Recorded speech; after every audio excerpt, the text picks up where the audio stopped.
Hallo miteinander, wir sind hier in CESMA Zürich. Mein Name ist Andrea Paglia, ich bin Campus Managerin und unser heutiger Gast ist der Roger Baltensperger, ein junger Tontechniker, aber mit einer langjährigen Erfahrung im Bereich immersiver und mehrkanaliges Audio. Schön, dass du da bist und dass du deine Erfahrung mit uns teilst. Herzlich willkommen. Danke, vielen Dank für die Einladung. Freut mich sehr, hier zu sein. So, jetzt kannst du uns erzählen, wer du bist und was du im Leben machst. Okay, mein Name ist Roger Baltensperger. Ich bin hier aus der Umgebung Winterthur, Zürich und ich habe eine Audio Engineering Ausbildung gemacht an der SAE Zürich und dann noch einen Bachelor in Musikproduktion. Und seither bin ich in diversen Feldern unterwegs, von Recording über Mixing und Mastering, in Tonstudios, aber auch live. Und wie du schon im Intro gesagt hast, mehr und mehr in den letzten Jahren dieses Thema immersives Audio mit den üblichen Verdächtigen wie Dolby Atmos und genau, auch da sowohl in Film als auch Musik. Und ich habe zusätzlich angefangen, und das ist mir auch immer sehr wichtig, mein Wissen weiterzugeben an Studenten oder Assistenten und generell auch in der Industrie, also auch mit erfahrenen Tontechnikern. Der Austausch ist immer sehr, sehr wichtig. Genau. Deswegen unterrichte ich auch an diversen Tontechnikschulen hier in der Umgebung in Zürich und Workshops auch international. Da können wir gerne noch ein bisschen drüber sprechen, wenn du möchtest. Ja, sicher, das werden wir. Aber beginnen wir von vorne. Wie bist du zur Audiowelt gekommen und was ist dein beruflicher Weg? Ich bin ein bisschen über Umwege gekommen, ich glaube wie die meisten. Also ich habe Primarschule, Gymnasium gemacht, da war immer Musik schon ein großes Thema. Musik hören, aber auch Musik machen. Ich würde sagen, Schlagzeuger. Nicht, dass ich das professionell gemacht hätte, deswegen formuliere ich so, sondern weil es einfach ein intensives Hobby war. Und habe Musikschule gemacht, in diversen Bands gespielt und so weiter. Habe dann aber ein neusprachliches Gymnasium gemacht und bin dann zuerst noch kurz einen Abstecher an die Universität Zürich, Philosophie, Filmwissenschaft, ein paar Semester studiert und dann aber gedacht, nein, ich glaube, Musik, Audio, der kreative Bereich, das liegt mir mehr und habe dann das vorher genannte Diplom- und Bachelorstudium in diesem Bereich gemacht. Genau. Und dann relativ schnell meinen ersten, würde ich sagen, Mentor kennengelernt. Der war Experte an meiner Abschlussprüfung an der Schule. Und ich durfte dann relativ bald ihn in seinem Tonstudio assistieren für Aufnahmen, für Mixing und da habe ich wirklich sehr, sehr viel lernen können in diesem Bereich. Und von da war es wirklich eigentlich nonstop, also ich war von Anfang an Freelance, ich war nicht angestellt und habe dann wirklich in diesen Bereichen einfach immer mehr gemacht. Zuerst Recording, dann mehr Mixing und dann mehr von Musik über zu Film und ja, breiter und einfach, ich wollte mir dieses Wissen immer mehr aneignen, was mich interessiert hat und für mich ist es so der perfekte Ausgleich, die Tontechnik zwischen dem Kreativen und dem Technischen und wie man das verbinden kann. Deswegen fühle ich mich hier sehr wohl. Sehr schön, wunderbar. So, in den letzten Jahren spricht man immer mehr von Surround, immersives Audio, Dolby Music, Ja. Dolby Atmos. Was Ja. meinst du? Wird anders die Musik produziert und gehört? Was ist deine Meinung? Ich denke, es verändert sich auf jeden Fall was. Also wir haben einerseits technisch mehr Möglichkeiten, als wir früher noch hatten und es gibt auch immer wieder neue Erfahrungen, die man machen kann. Ich glaube, wir können uns alle daran erinnern, als wir das erste Mal in einem Kino waren und dieses Erlebnis hatten von Surround Sound Ja. oder es kam von überall her. Und ich glaube, es war ein logischer Schritt, dass auch für Musik dieses Erlebnis jetzt mehr erkundet wird. Und ich würde sagen, wenn man es wirklich mal gehört hat in einem Kino oder in einem guten Studio mit immersivem Audio, dann versteht man sowohl technisch, was sind die Möglichkeiten, aber vor allem, und das finde ich wichtiger, was kann ich kreativ mit diesem machen. Also jede Musikerin oder Musiker, den ich bis jetzt im Studio hatte, man hört ein paar Beispiele, Produktionen, Songs und dann leuchten die Augen, weil dann kommen die Fragen, aber dann kann ich das so und so machen und dann sagst du, ja, yes you can.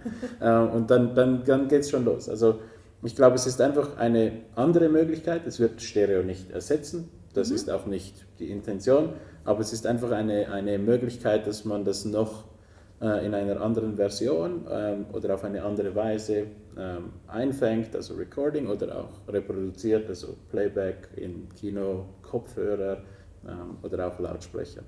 Und ich glaube, es ist wirklich, es macht Spaß, das ist das Wichtigste.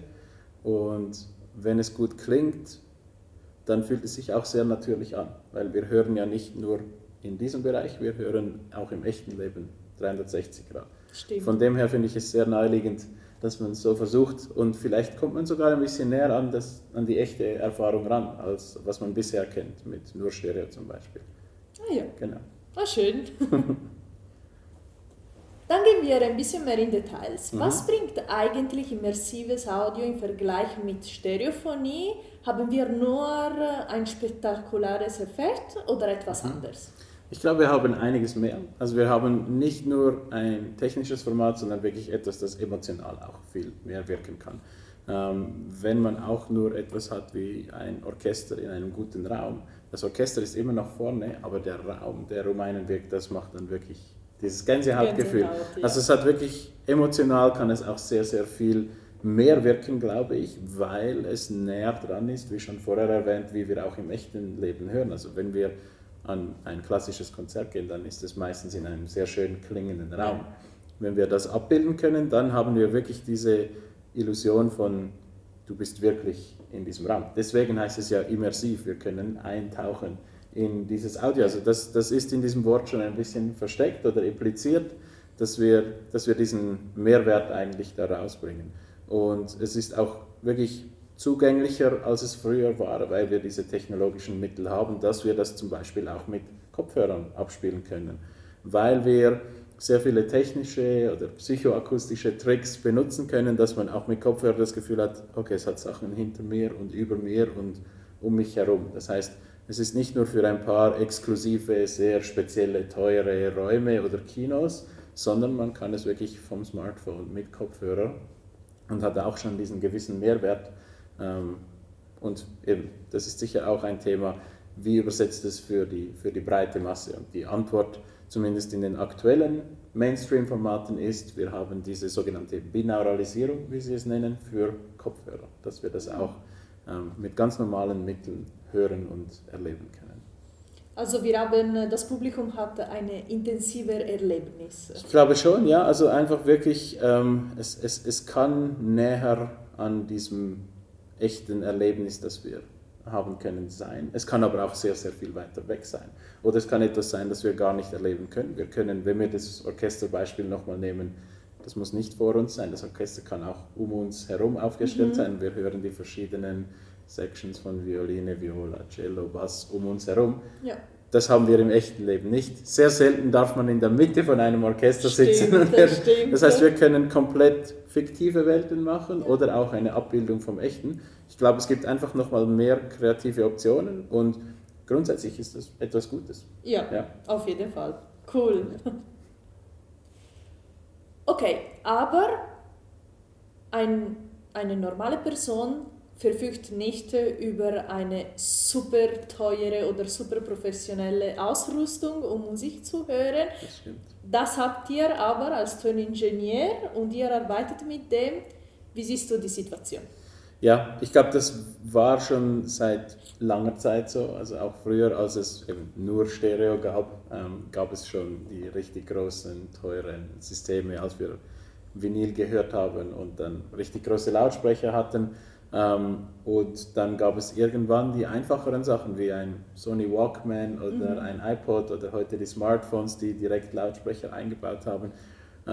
Ich glaube, wir versuchen immer das Beste aus dem Resultat rauszuholen, weil schlussendlich ist das ein Werk von einer Künstlerin, einem Künstler, das geht über Jahre, von wann es geschrieben wird, wann die Idee kommt, bis zur Produktion und dann Mixing, Mastering und dann Distribution, Marketing, alles, was es braucht, bis ein Album entsteht. Da geht so viel Energie von so vielen Leuten rein. Deswegen finde ich nicht, dass wir sagen, okay, nur weil das die meisten Leute auf einem schlechteren oder günstigeren System hören, sollten wir da irgendwie nicht so viel machen. Also das geht mir eigentlich gar nicht durch den Kopf, dieser Gedanke, weil für mich ist es absolut klar, dass wenn jemand sein Leben in das investiert und ich Ja. bin als Dienstleister da, um das umzusetzen, dann setze ich das so gut um, wie ich das kann. Und wenn ich mir technische Mittel zur Verfügung stelle von guten Mikrofonen, ein gutes Studio, gute Lautsprecher, dann kann ich viel, viel genauere Entscheidungen machen. Ja. Wenn das jemand auf seinem System hört, dann kann er auch genießen und verstehen, wieso diese Entscheidungen gemacht wird. Und das macht ja das Produkt nicht schlechter auf dem Smartphone. Da klingt es sowieso, wie es klingt, Ja. aber die Leute sind sich daran gewohnt, dass sie hören auch die anderen Produktionen so. Aber das Produkt in sich funktioniert wirklich von Smartphone bis High-End Lautsprecher im Optimalfall. Ja. Und ich glaube, das ist das Wichtigste, dass man eigentlich sicherstellen kann, dass es auf so vielen Systemen wie möglich so gut wie möglich funktioniert, was auch immer die Auflösung von diesen Systemen ist. Natürlich, ja. Also ich stelle mir vor, dass beim Mischen und Master immer mit dem Kopfhörer arbeitet. Meinst du, wird als Referenz genommen? Wie siehst du es? Ich fange in meinem Workflow, ich sage nicht, das ist richtig oder falsch, aber ich fange auf Lautsprechern an und für mich ist das die Referenz. Wenn ich sicherstellen kann, dass ich einen guten Raum habe und gute Lautsprecher, dann finde ich das ein sehr natürliches Erlebnis, dass Schall im Raum auf mich trifft und ich nehme es eher so wahr wie auch im echten Leben. Kopfhörer ist eigentlich, wenn man das technisch anschaut, eher ein bisschen unnatürlich, weil wir haben auf das linke Signal, den linken Kanal, nur auf dem linken Ohr und das rechte nur auf dem rechten. Wir haben nichts, das auf beide Ohren geht, wie im echten Leben. Das heißt, es ist zwar absolut der Standard heute, da stimme ich dir zu, deswegen müssen wir es auch hören und als Referenz mit einbeziehen. Aber grundsätzlich, um die Natürlichkeit und das Gesamte zu beurteilen, arbeite ich bevorzugterweise mit Lautsprechern, aber wir vergleichen und checken, dass es auf Kopfhörer auch gut übersetzt, weil wir wissen, dass 99% auf AirPods oder In-Ears, Wireless-Kopfhörern oder Ähnlichen das hören werden. Das heißt, es sollte funktionieren und man lernt über die Jahre auch immer besser, was sind diese Unterschiede. Also wenn ich diese Entscheidung auf dem Lautsprecher treffe, was heißt das für die Kopfhörer? Das heißt, man kann eigentlich, sobald man das ein bisschen verstanden hat, diese Zusammenhänge, kann man relativ viel, obwohl man vielleicht nur auf Lautsprechern hört, schon im Hinterkopf sagen, okay, das wird auch auf Kopfhörern so funktionieren. Genau. Und es gibt für beide Systeme Vor- und Nachteile, wie immer im Leben. Mein bevorzugtes Abhörsystem sind gute Lautsprecher in einem akustisch guten Raum. Also du arbeitest hauptsächlich oder am Anfang eher mit Lautsprechern? Genau. Natürlich live, wenn ich irgendwo bin und da ist Musik und ich habe nicht einen eigenen Raum, dann muss ich mit Kopfhörer. Und das ist auch wirklich, Kopfhörer sehe ich immer ein bisschen mehr als eine Art Lupe. Also man hört sehr, sehr genau, weil man hat ja das wirklich auch direkt auf den Ohren. Also auch im Filmbereich, wenn man Geräusche rausfiltern muss oder den Dialog schneidet und so weiter, dann hört man die Details sehr, sehr gut auf den Kopfhörern. Da macht es Sinn. Sobald wir aber eben, weil du Mixing und Mastering erwähnt hast, also eher am Ende vom Prozess, da finde ich, die Lautsprecherwiedergabe ist die natürlichere Form und ich kann das Gesamte besser beurteilen, finde ich. Ah ja, war schön. Ja. Aber sicher, für eine solche Arbeit braucht man sehr viel Leidenschaft, gell? Ja. Du siehst dich nur als Reintechniker oder als zum Beispiel Klanghandwerker oder als Meister oder Musiker des Hörens der Klänge oder eine Mischung von allen sogar? Ja, ich glaube letzteres, also ich glaube wirklich eine Mischung macht es aus. Ich fühle mich sehr, sehr, sehr wohl in dieser Mittelposition zwischen dem Technischen und dem Kreativen. Und ich glaube, wenn man diesen Beruf hat von Tontechniker oder Musikproduzent, das hat alles schon ein bisschen beides mit drin, auch im Namen. Und man sollte nie das eine oder andere komplett vergessen, finde ich, weil beides kann dem jeweils anderen auch helfen, besser zu werden. Also wenn ich nur das beste technische Equipment habe, an Mikrofon oder Lautsprechern, aber ich nehme überhaupt keine kreativen Inputs entgegen, dann wird es zwar ein technisch sehr beeindruckendes Produkt, also für den Kopf ist es etwas, das uns beeindruckt und fasziniert, aber es hat sehr wenig Seele, Herz oder eben vielleicht Leidenschaft, wie du gesagt hast. Und wenn man aber diese Leidenschaft in dem Sinne ungefiltert hat von einem Künstler oder einem Werk oder Musikern, dann muss man auch wissen, was sind die technischen Möglichkeiten, dass ich das einfangen kann. Weil schlussendlich, was der Konsument hört, ist die Aufnahme oder die Platte oder die CD oder den Stream. Wenn ich weiß, wie kann ich etwas Kreatives technisch so einfangen, dass nachher auch Tausende, Hunderttausende Leute das irgendwie hören können und verstehen, warum das so gemacht wurde und das möglichst das ist, was die Künstlerin, der Künstler auch wollte, dann macht es das auch wieder besser, weil sonst kriegen wir nicht alles mit. Deswegen hat man vielleicht, finde ich, auch so oft diese ganze Energie bei den Live-Konzerten, aber wenn man dann das Album hört, ein bisschen weniger, weil es kontrollierter war oder weil da nicht dieselbe Energie eingefangen oder freigesetzt wurde. Es kann viele Gründe haben. Aber ich glaube, diese Kombination, und das ist ein endloser Prozess, da kommt auch wieder die Leidenschaft, man bleibt immer dran, man will Neues lernen, man entdeckt neue Möglichkeiten, das umzusetzen. Und ich glaube, die besten Produktionen sind die das vereinen können, damit man dann etwas hat, das übersetzt. Schlussendlich ist es ja von Emotion zu Emotion, aber wir müssen irgendwie schauen, dass auf diesem Weg möglichst wenig verloren geht dazwischen. Ja. Die perfekte Mischung dann. Die gibt es nicht, aber wir versuchen immer, sie zu erreichen. Genau, ja. Jetzt sehen wir ein paar Bilder über dein Studium, dein aktuelles Studium. Genau. Willst du etwas erzählen? Ja, klar. Das ist genau für nur noch wenige Wochen oder Monate mein Zuhause. Es war es für die letzten 7, 8 Jahre fast. Also vor der Pandemie haben wir das zugemietet und ich habe es Schritt für Schritt mehr zu dem gemacht, was ich wollte. Zuerst war es Stereo, dann war es Surround, dann war es Dolby Atmos, also das kam auch Schritt für Schritt dazu und ich habe da meine ersten Schritte in diesen Formaten gemacht und dazugelernt und auch Sachen am Studio verbessert, die ich auf meinen Reisen für Dolby oder andere Sachen gelernt habe. Und ich habe dann irgendwann gemerkt, dass ich glaube, das Limit von diesem Ort und diesen Lautsprechern technisch erreicht war. Mhm.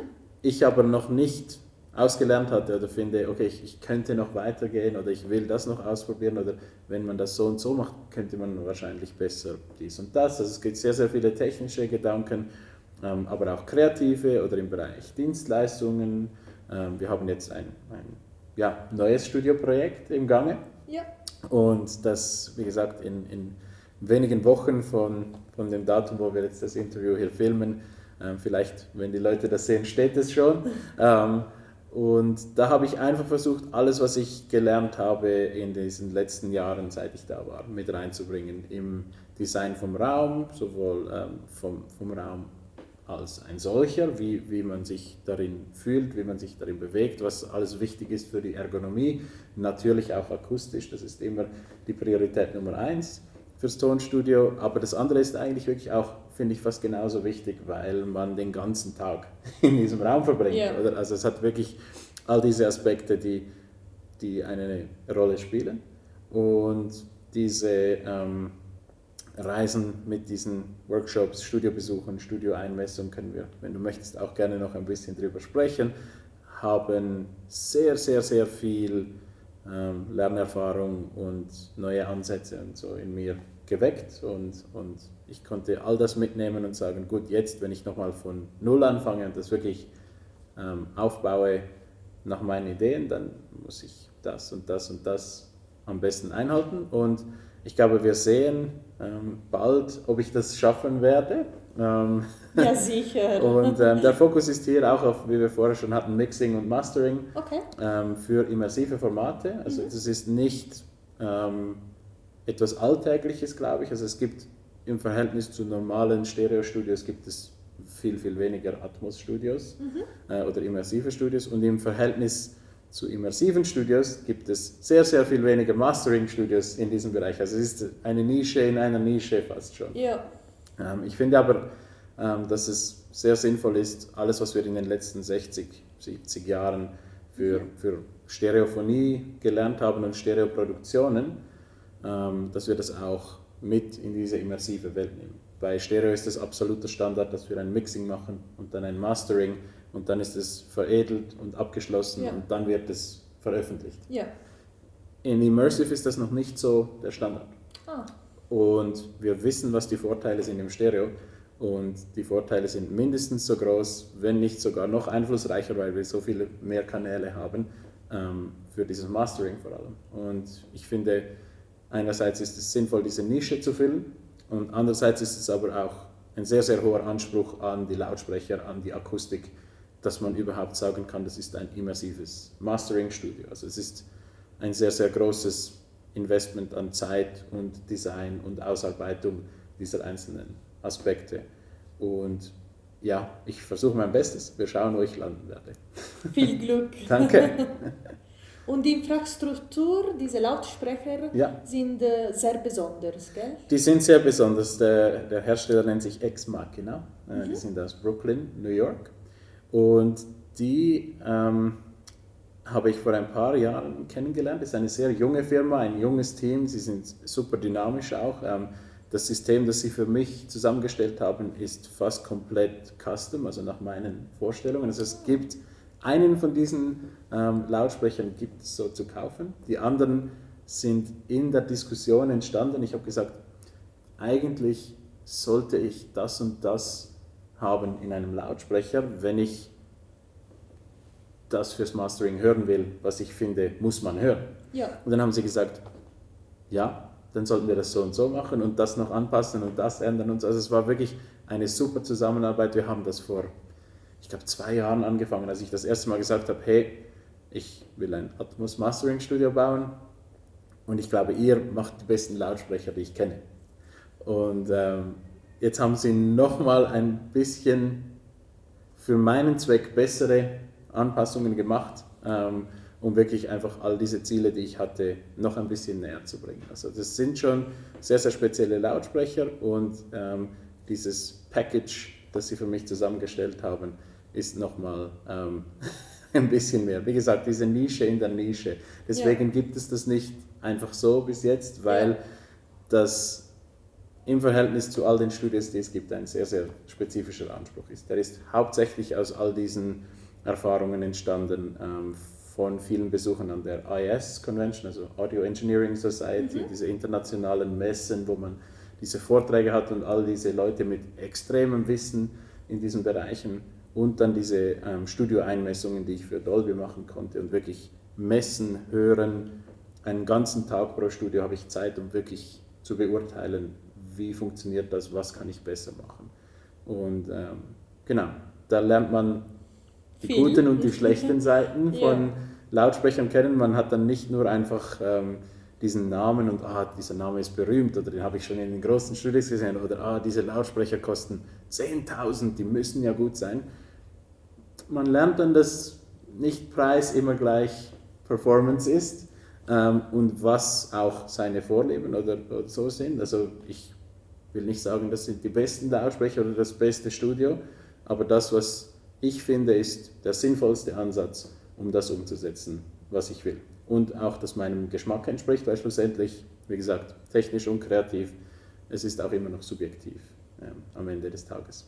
Also man kann schon sagen, dass diese Firma Lautsprecher gebaut hat, die von dir ausgedacht wurden und für dich? Ja, ich würde sagen, sie haben es für mich angepasst. Okay. Also ich will hier keinen Credit nehmen für die Entwicklung oder so, weil das haben sie gemacht und das waren sie schon seit Jahren dran und die sind viel, viel, viel, viel smarter als ich, was das angeht. Aber du durftest mitreden. Genau, ich durfte mitreden, sie haben sehr offen zugehört, das finde ich wichtig und das hat man auch bei sehr vielen anderen Firmen leider nicht. Da ist eigentlich so, wir haben das immer so gemacht, wir machen es auch jetzt so.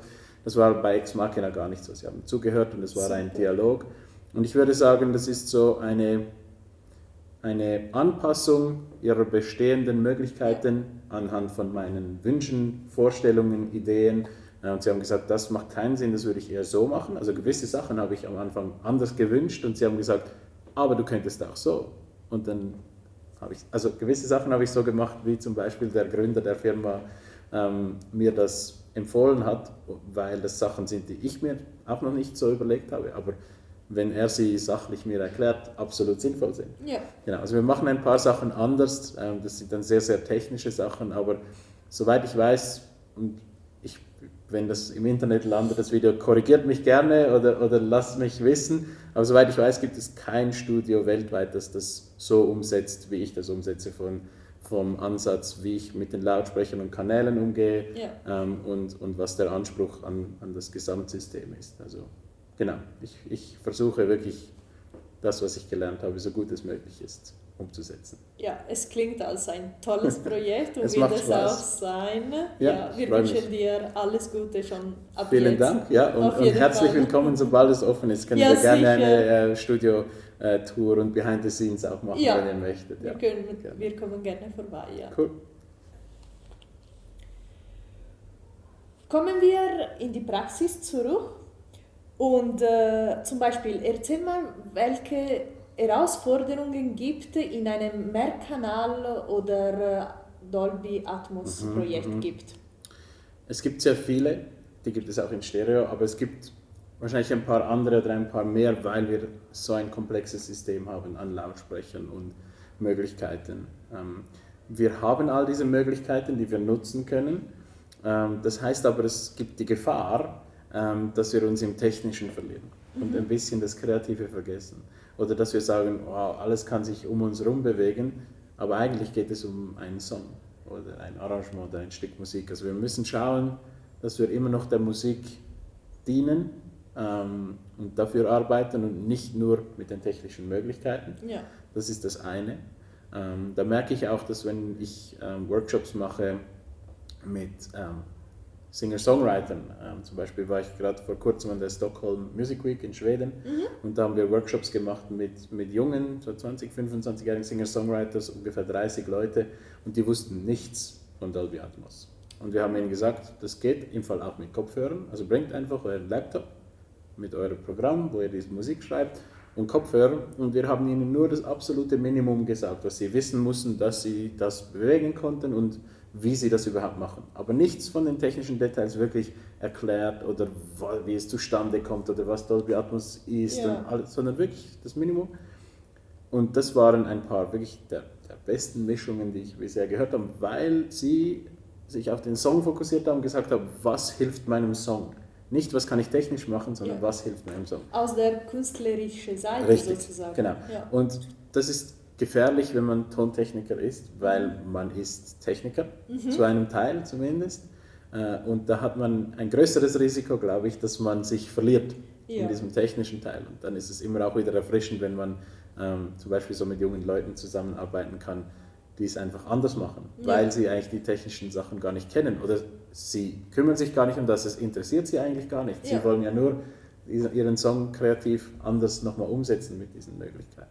Und das andere ist, dass es, wenn wir dann wieder ins Technische gehen, vor allem Mastering ist ja auch in vielerlei Hinsicht ein technischer Schritt, dass es am Ende des Prozesses stimmt, bevor es veröffentlicht wird. Also da muss viel technisches Wissen rum sein, dass es wirklich auch funktioniert. Und da hat es vor allem sogenannte psychoakustische Aspekte, die wichtig sind, weil wenn wir etwas in Stereo machen, habe ich ja gesagt, ist es sowieso eigentlich ein bisschen unnatürlich, weil wir hören im echten Leben nicht nur in diesen 60 Grad vor uns. Jetzt haben wir diese ganze Möglichkeit, dass wir Schall von überall her schicken können sozusagen. Das heißt, wir haben aber auch sehr viel Sachen, die wir beachten müssen. Wenn man sehr tieffrequenten Schall zum Beispiel von hinten abspielt, dann gibt es dieses unangenehme Gefühl. Oder wenn etwas von hinten sehr stark perkussiv ist oder hohe Frequenzen, dann haben wir aufgrund von Evolution diesen Reflex, dass wir reagieren, weil etwas ist hinter uns und könnte uns auffressen, wenn wir irgendwie noch eben vor 2000 oder 5000 Jahren irgendwo draußen gelebt haben. Das heißt, dieser Reflex haben wir immer noch von der Evolution und wir können das natürlich nutzen, also wenn wir einen Horrorfilm mischen in Atmos, dann können wir das nutzen, dass es unangenehm wird, aber in der Musik wollen wir das nicht, wenn es ein Stück ist, das sehr angenehm ist und uns entspannen soll, aber wir machen aus Versehen etwas, das diesen Reflex auslöst, dann geht diese ganze Entspannung weg. Und eigentlich funktioniert die Wirkung vom Song nicht mehr, aber vielleicht wissen wir es gar nicht, weil das eben etwas ist, das sehr technisch ist oder eben auf dieser psychoakustischen Wahrnehmung beruht. Also wir müssen einfach sehr viel vorsichtiger sein, auch was diese unterbewussten Sachen angeht. Und ich glaube, da hilft dann wieder die technische Erfahrung, dass man beim Mixing und Mastering nochmal checken kann, oh, hier muss man vielleicht ein bisschen aufpassen, vielleicht auch Feedback geben an den Artist oder an den Mischer. Hier musst du vielleicht das anpassen, weil das könnte so und so wirken oder das funktioniert nicht, weil dies und das. Genau. Und hier kommt auch wieder das Zusammenspiel. Ja. Also schlussendlich kann nicht jeder. Doch, ich würde schon sagen, aber man braucht ein bisschen mehr Zeit, glaube ich, diese Fehler zu machen. Ich hatte zum Glück, nachdem ich in der Musik angefangen hatte, auch noch einen guten Teil in der Filmwelt verbracht. Da gab es schon Surround. Da habe ich viele dieser Regeln schon kennenlernen können. Was macht man in Surround und was macht man nicht. Und dann war Atmos nur noch ein bisschen mehr. Okay. Wenn man von Stereo direkt auf Atmos geht, hat man diesen Zwischenschritt nicht. Ja. Ich glaube, dann braucht es einfach ein bisschen mehr Zeit. Ich würde nicht sagen, dass es dann schwieriger ist oder dass es nicht jeder kann. Ich finde, jeder sollte es probieren. Es ist auch super einfach heute, das technisch zu machen. Laptop, Stereo-Kopfhörer, los geht's. Aber man muss sich einfach die Zeit nehmen und lassen, diese Fehler zu machen, gute Beispiele zu hören, schlechte Beispiele zu hören und dann hat man auch eine Sprache, die man entwickelt, wie man darüber sprechen kann. Weil jeder von uns sagt, das ist ein cooler Stereo-Mix und das klingt nicht gut, weil wir das seit 50 Jahren kennen oder länger. Aber wir wissen noch nicht genau, was ist ein guter Atmos-Mix oder was ist ein schlechter, weil das erst seit nicht mal 10 Jahren existiert. Also wir müssen zuerst als Menschheit diese Erfahrungen noch machen und diese Sprache und Wahrnehmung entwickeln. Ja. Genau. Aber ich würde jedem empfehlen, einfach mal sich reinzustürzen und diese Fehler und Erfahrungen zu machen, so lernt man am schnellsten. Ja. Von dem Fehler immer wieder. Ja, genau. Unbedingt. Ja, du hast gesagt, dass du Workshop gibst und unterrichtest. Was würdest du empfehlen einem jungen Ingenieur heutzutage? Welche Kompetenzen sollte er entwickeln oder haben, um mit dieser technologischen Entwicklung mitzuhalten?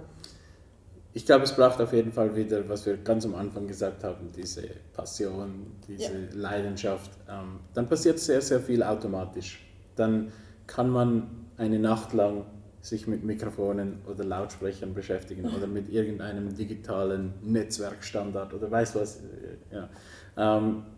Das würde ich sagen, ist wahrscheinlich eine Voraussetzung. Ich bin auch nicht sicher, wie fest man das lernen kann. Ich glaube, dieses Feuer muss irgendwie schon mal brennen, dann geht man da rein, dann investiert man diese Stunden, dann kann man damit umgehen, dass es wirklich eben nicht wie wenn man irgendwie einen Büro- oder Bank- oder Versicherungsjob hat, dass das Geld automatisch Teil der Sache ist und dass man von 9 bis 5 arbeitet. Und also das ist auf jeden Fall nicht so. Man muss diese Flexibilität haben, glaube ich, und dieses Feuer, das gehört dazu. Ich glaube, man kann das positiv verstärken, man kann in einen Workflow und Mindset kommen, wo das natürlicher oder einfacher funktioniert, aber irgendwie dieser ursprüngliche Funke, der sollte vorhanden sein. Und ich glaube, dann muss man nicht irgendwie sagen, du musst jetzt all das wissen über analoge Technik, all das über digitale Technik. Und das passiert automatisch. Wenn man in einen Bereich geht, dann sieht man, oh,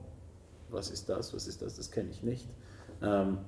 Und dann googelt man oder liest einfach nach oder fragt Kollegen oder geht an irgendwelche Präsentationen oder Workshops, die ausgeschrieben sind. An so vielen Schulen oder Anlässen gibt es die gratis und man muss einfach gucken, was findet statt und geht dahin aus Interesse. Ich glaube, ich würde nicht sagen, man muss spezifische Sachen erfüllen, sondern man muss einfach wissen, dass man dieses Vertrauen hat und dass man das langfristig machen will. Und wenn man irgendwann spürt, dass es einem mehr in die eine oder andere Richtung zieht, dann merkt man automatisch, welche technischen Anforderungen das da vorhanden sein sollten, nicht müssen, aber sollten. Und es ist ja schlussendlich einfacher, wenn man technisch das vorher alles lernt, weil wenn es dann ums Kreative geht, dann kann man es vergessen. Das finde ich immer sehr wichtig. Also ich bin ein großer Fan von viel zu viel sozusagen vorzubereiten oder sich damit beschäftigen oder die Details zu klären technisch, dass sobald es nachher wieder um Musik geht, kann man die Technik vergessen. Ja. Das finde ich immer eine gute Herangehensweise. Genau. Und ich kann sagen, dass bei dir die Leidenschaft 100% spürte. Das ist mega cool. Ich glaube, das ist, ja, das war schon immer da. Und wie gesagt, ich habe einen kleinen Abstecher gemacht in der Karriere oder im Lebensweg, würde ich sagen. Aber also, es war nie weg oder ich habe es nicht ignoriert. Ich habe es auch nicht ignorieren können, weil, ja, es ist einfach da. Ja, genau. Und brennt. Ja, genau. Schön. Und jetzt dann spezifisch für unsere Institute, welche Rat, der wichtigste Rat, würdest du unsere Studentinnen und Studenten weitergeben? Das ist immer eine schwierige Frage, aber ich finde, für mich ist es immer gesund und hilfreich, wenn ich mich wieder erinnere, dass wir eigentlich Dienstleister sind. Also wir sind eigentlich in der Servicebranche sozusagen als Tontechniker. Wir unterstützen Künstler beim Umsetzen ihrer Ideen, egal ob das live ist oder im Studio oder Radio oder Post-Production oder Broadcast, was auch immer.